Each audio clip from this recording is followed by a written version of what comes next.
Hello and welcome to today's lesson. I'm your hard-working but indefatigable teacher, Mr. Burton.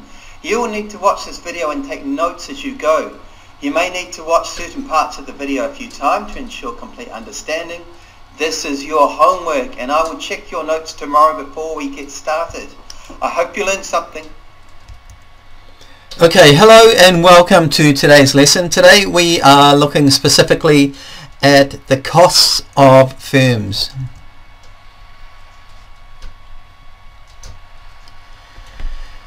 And we make a distinction between economic costs and accounting costs here. Economic costs, explicit costs are those payments a firm will make to purchase or acquire resources. The resources a firm will need for its production processes. So these include things like the wages and salaries that it pays its employees, rent for the offices, legal fees and the purchase of IT equipment. These are all examples of explicit costs. Explicit because they show up in a firm's accounts. Implicit costs, on the other hand, refer to the opportunity cost of using those resources which a firm already owns. Resources which do not need to be purchased. So for example, a firm may own the land its factory buildings, plants and equipment are built on, and that land may be valued at quite a high value, in this case $2 million. So the implicit cost of producing goods would be the next best alternative use, which we know is the opportunity cost of using that $2 million. So perhaps the next best alternative use is just to put the $2 million in a bank where it safely could generate $100,000 at say 5% interest or whatever the prevailing interest rate of the day was. So that's a classic example of an implicit cost. That opportunity cost is not going to show up in a company's accounts, but a good manager will be very aware of these costs. So the opportunity cost of producing a good or service is its real economic cost of production. Resources are scarce and firms are going to need to make decisions about what they're going to produce. If they're going to make good A, then the firm must use resources which cannot be used to make good B, which would be the next best alternative use. We can price the opportunity cost of the decision by valuing the gain to the firm, the gain that would have accrued had a firm's resources been used to produce the good that was that next best alternative.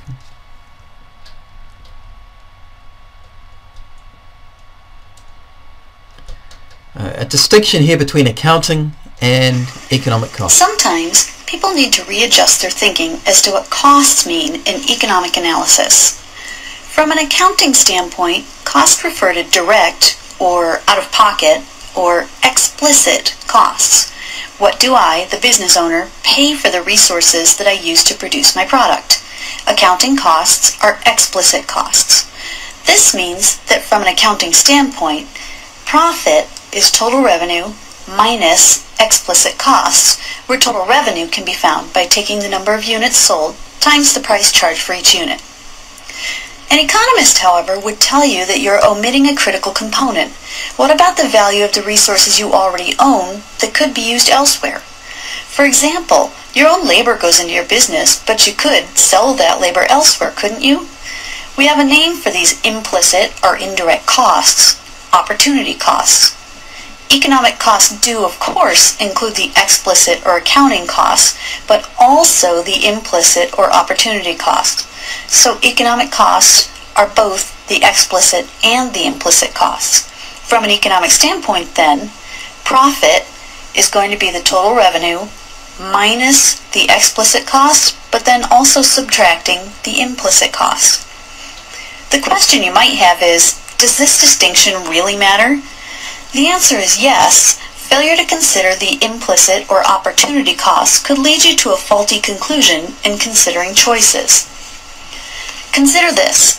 A small farmer grows wheat.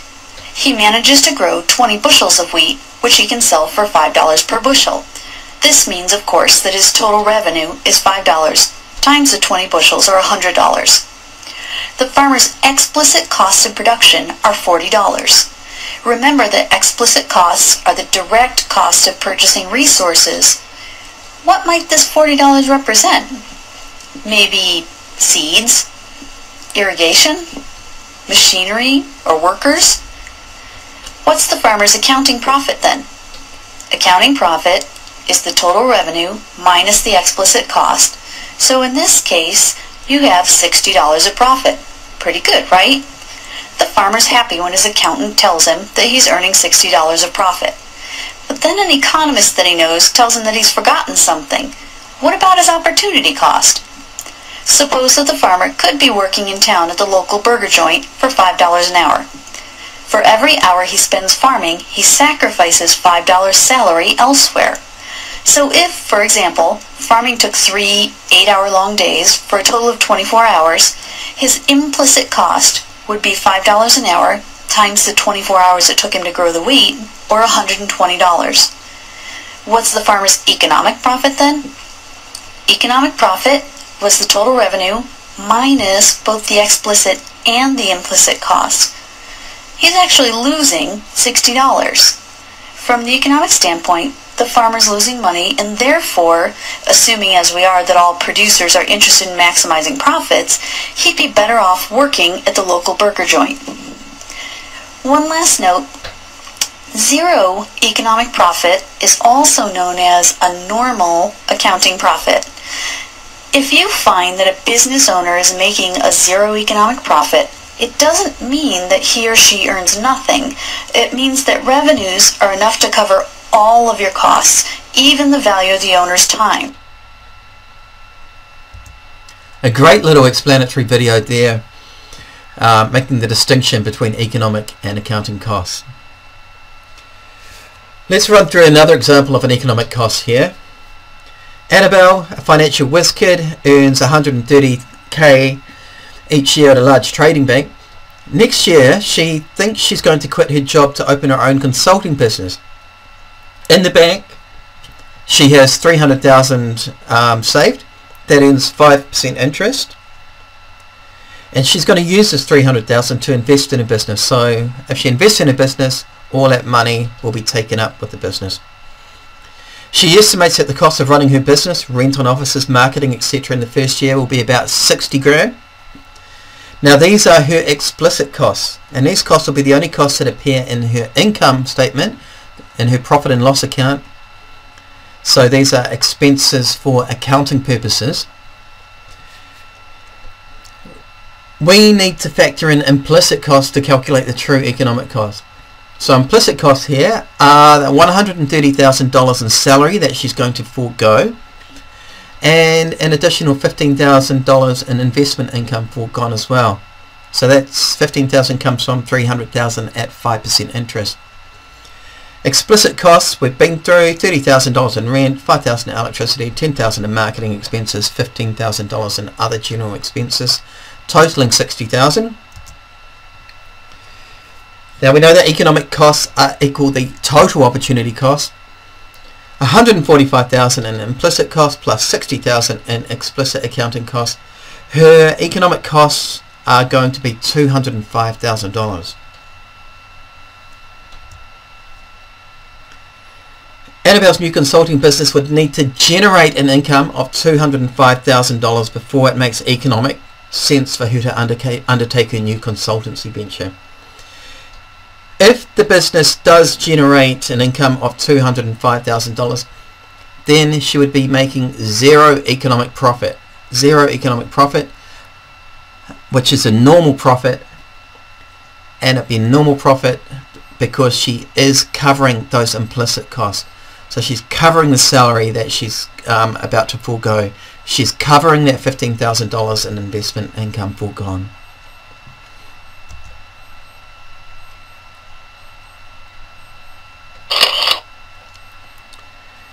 Turning our attention now to specific costs, and these are costs in the short run.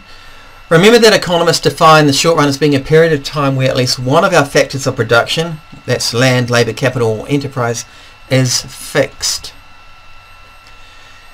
Short run costs, fixed costs. Fixed costs are not short run because fixed cost is a cost that does not vary in the short term, irrespective of changes in production or sales levels or other measures of activity.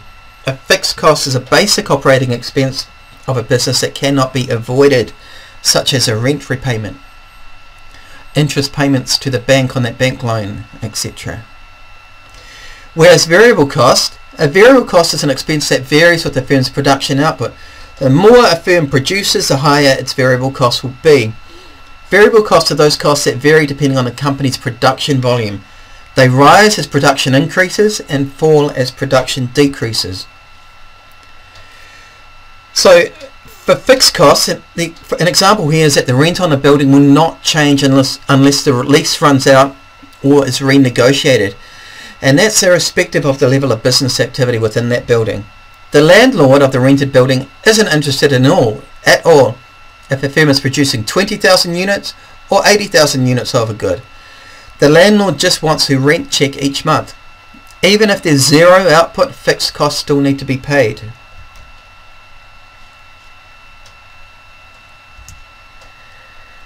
A variable cost, for example, raw materials are a classic variable cost.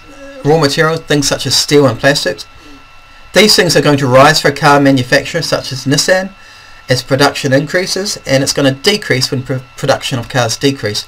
To produce more cars, Nissan buys more steel, and when it produces fewer cars, it purchases less steel. Variable costs rise and fall in line with the output.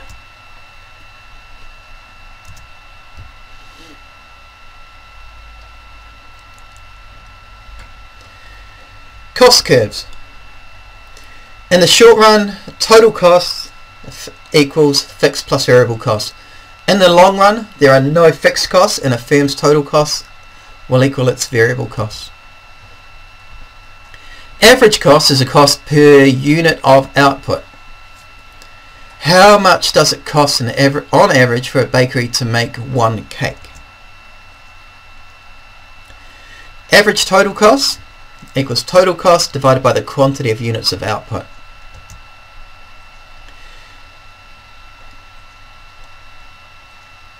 Average fixed costs equal total fixed costs divided by the quantity of units of output. How much of the cost of one unit of output comes from fixed costs on average? Average variable cost, total variable cost divided by the quantity of units of output. How much of the cost of one unit of output come from variable costs, again on average. Total costs equal total fixed cost plus total variable costs. And average total cost, average fixed cost plus average variable cost. So key cost formula there. And we can take that information and use it to calculate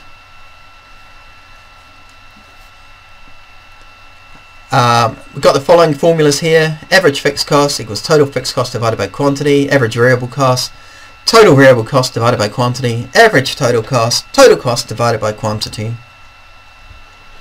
Marginal cost, the cost added by producing an additional unit of a product or service. So one additional unit, to produce an extra unit, how much is that going to cost the firm? So for example, a bakery may have a total cost of $2,000 per day for producing 200 cakes. So total cost at 200 equals $2,000. When it produces 201 cakes a day, its total cost increases to $203,000 per day. So the total cost at 201 equals 2003.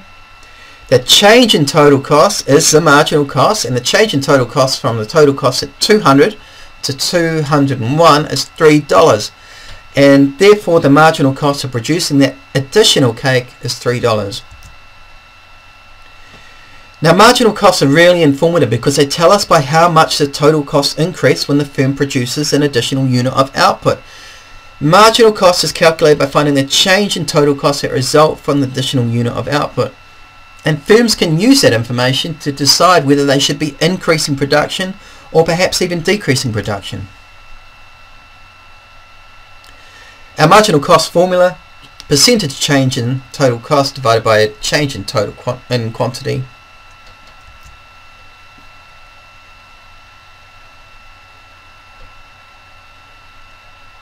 Calculations. You knew it was coming. Output, total variable cost, total fixed cost, total cost, marginal cost, average variable cost, average fixed cost, average total cost. We've got them all. How do we calculate them?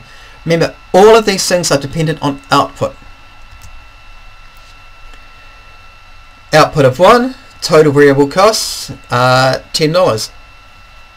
Total fixed costs, they don't change. They don't change. They're always going to be 50 no matter what level of output. They're fixed. They're fixed. Total cost, total variable cost plus total fixed costs. 10 plus 50 is 60.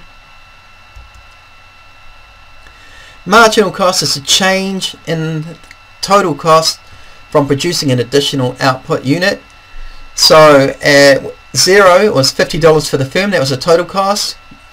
Output level 1, it jumps to $60. That's a change of $10. Average variable costs, 10 divided by 1. Average fixed cost, 50 divided by 1. Average total cost, 60 divided by 1, or $10 plus $50 for average fixed cost plus average variable cost. Total cost divided by output.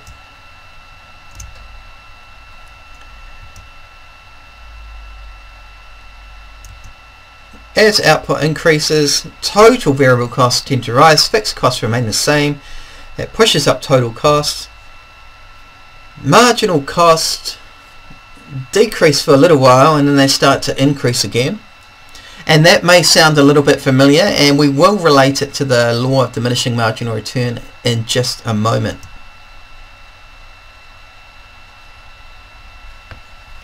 Okay, calculations, pretty easy.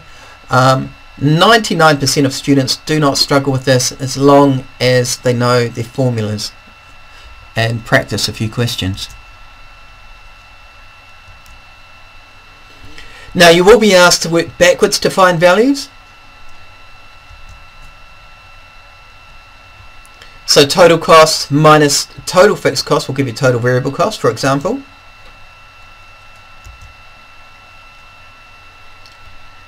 Total fixed costs equals total cost minus total variable costs. We can work that one out. And output. We know that total fixed cost divided by average fixed cost will give us the output level.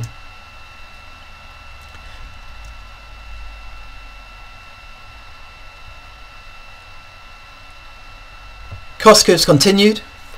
We can take that data that we've just calculated for a firm and use that information to plot cost curves. They will look like this. Total fixed costs, remember fixed costs don't change as output increases. They remain at $50 right the way through. Total variable cost does not increase at a constant rate, and this is due to the law of diminishing marginal returns.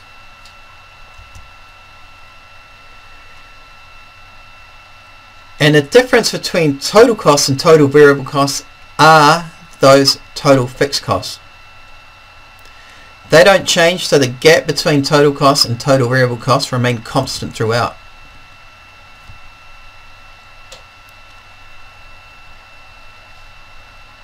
Average costs and marginal costs are rather informative. So units of output increase, average fixed cost must decrease because we're dividing fixed costs by an increased number of units. Marginal costs tend to fall in the early stages of output units and then increase steadily after that. Average variable costs fall in line with the lower marginal costs, and then as soon as marginal costs become greater than average variable costs start to increase again. And the gap narrows between ABC and ATC because we can see below in the average fixed cost curve, average fixed costs are decreasing as units of output increase. Now a key point here, you can see, well you probably haven't noticed yet, but the marginal cost curve intersects both the ABC and the ATC at the minimum points of those curves. So when marginal cost is below either of those curves, it is dragging down the average variable cost and the average total cost. Well, it's actually dragging down the average variable cost, which in turn drags down the average total cost. And then as soon as marginal cost crosses the ABC at its minimum, then ABC starts to increase again. So key points here: the marginal cost curve intersects both ATC and ABC at the lowest points, and average fixed cost becomes smaller and the gap between ATC and ABC narrows.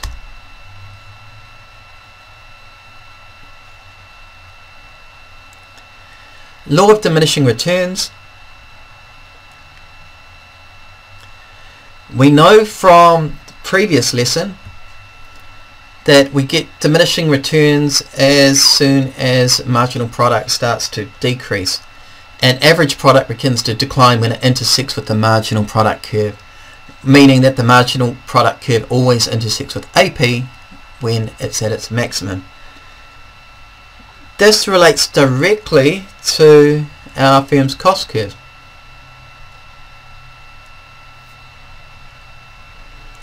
Where average product per worker is highest, the average cost per unit of output is lowest. Initially, each new unit of labour added to the production process produces more and more units of output. This means that the ABC per unit of output declines. The wage cost of each new baker is being divided between ever greater number of output, and the average variable costs begin to decrease. But we know that it doesn't last long. There's a point when the addition of one more variable input doesn't produce as much as the previous unit, diminishing marginal returns. Marginal product will continue increasing only up to a point, and from that point on, each new variable unit added to the production process will contribute less to total product than the previous unit. So after a while, each new baker adds less and less units of cake to total product. So now marginal product begins to increase and ABC will begin to rise. Each additional variable unit added to the production process contributes less to total product than the previous one did. So the wage of the new unit of labour is being divided by fewer and fewer units of output, and the average cost per unit of output begins to increase as each new labour unit contributes less output to total output than the previous unit of labour did. Take a while to read that and digest it. It's an important point, and it relates our product curves to our cost curves. Essential statement: when the additional output produced by an extra worker is the most it can be, then the extra labour cost of producing an additional unit of output is the least it can be.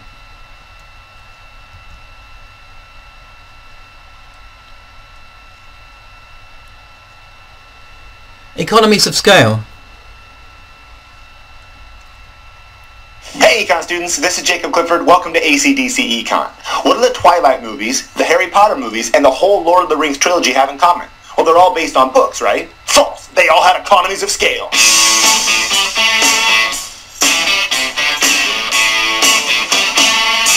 Before we jump into it, keep in mind that economists differentiate between the short run and the long run.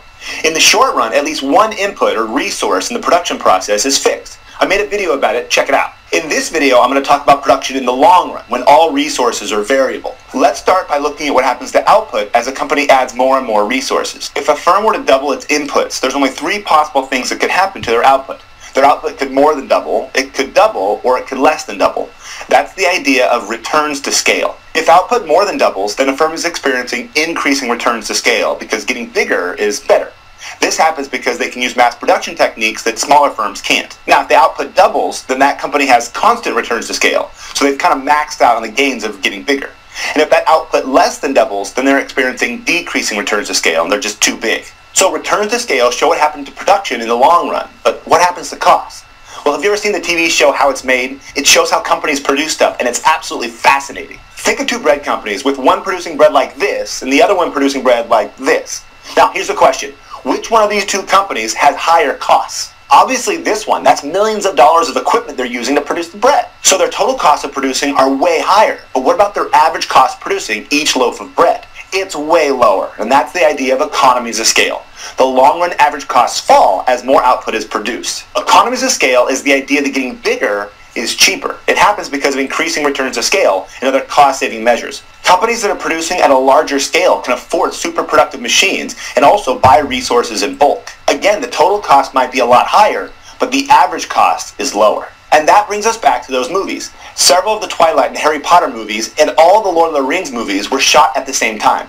The total cost of producing 3 movies is a lot more expensive than just producing one, but if you produce them all at the same time, the average cost is going to fall. When they made the Lord of the Rings, they didn't have to ship their cast and crew to New Zealand over and over and over again. So producing multiple movies all at once meant that they had economies of scale. But often costs don't keep falling and falling in the long run. Like production, they often level off, and this is called constant returns to scale. So when you're producing bread, there's just no way to get your cost below a certain amount per loaf. And eventually it's possible for the average cost to start going up as more is produced. And that's called diseconomies of scale. In that situation, a company becomes so big and is producing so much that they have to hire extra managers, and they have to add a cafeteria to their factory, so their average costs start going up. Now you might be thinking that a firm wants to produce where they have the lowest long-run average cost, but it's not that simple.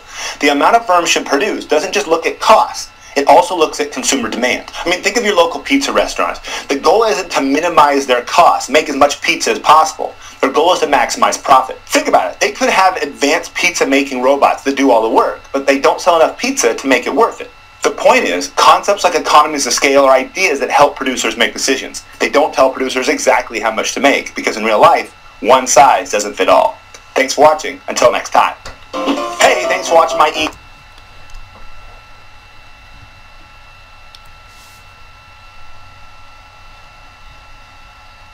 Long run costs. We have got average total costs going up the y-axis, output along the x-axis. When average total costs start to decrease, when they are decreasing, we call this increasing returns to scale. Decreasing average costs. Economies of scale. When output is steady and constant, we are talking about constant returns to scale. Average costs are stable. And then when average total costs start to rise, we are talking about decreasing returns to scale, or diseconomies of scale. Our diseconomies of scale definition is the exact opposite of our economies of scale definition. So diseconomies of scale, increases in the average cost of production, rising long run average cost, as firms increase the amount of output they produce by varying all of its inputs. Increasing returns to scale. Units of output, for example cakes, increase more than proportionally to that of all inputs, such as bakers, used in the production process. So for example, if a bakery doubles the number of bakers, then it would have double the amount of cakes it produces each day. Constant returns to scale. Units of output, for cakes again, increase in the same proportion to that of all inputs used in the production process. So example, if a bakery doubles the number of bakers, then it would exactly double the amount of cakes it produces each day. Decreasing returns to scale. Units of output increase less than proportionally to that of all inputs used in the production process. So if a bakery doubles the number of bakers, then it would increase the amount of cakes it produces each day by less than 100%. Decreasing returns to scale.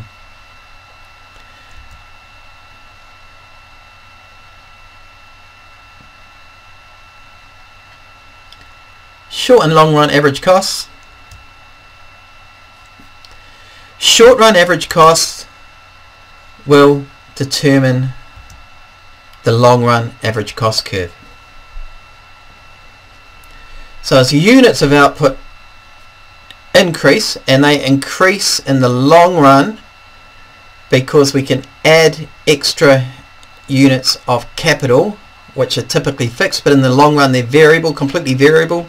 Can increase output by increasing all factors of production in the long run. Short run, each of these factors are fixed, and diminishing returns in the early parts, increasing costs in the later parts. Short run average costs will determine the long run average cost. Each of the 4 factors of production are variable in the long run. In the long run, a firm can change the amount of capital it uses in the production processes. A firm can purchase more land, build new factories, buy in new plant and equipment and to make its goods or services. Variable inputs such as additional workers can be added to the new capital that is now variable, it's not fixed. As such, in the long run, the law of diminishing returns can't be applied, because as more variable units of labour are added, new units of capital can be added as well. Long-run production consists of a progression of short-run time periods where new units of labour are systematically added to fixed quantities of other factors. So, for example, capital, in this case bakeries. Thus, in the long run, more and more bakers are added to more and more bakeries to increase the output units. Cakes. In the short run, diminishing returns hold true, the red short run average cost curves, but in the long term, average production cost per unit can continue to decrease. In the short run, firms in competitive markets are most profitable where average costs are at their lowest. So as short run production increases past the point where the short run average costs begin to rise, on the right hand side of each of those short run average cost curves, firms begin to invest more in capital goods and other fixed factors of production such as land and enterprise, e.g. research and development. New investment in additional units of capital, e.g. factories, allows firms to escape from the law of diminishing marginal returns as they increase production. But eventually, long-run costs will rise no matter how many additional units of capital or other factors of production are used to produce a good or service, and now firms will start to experience diseconomies of scale.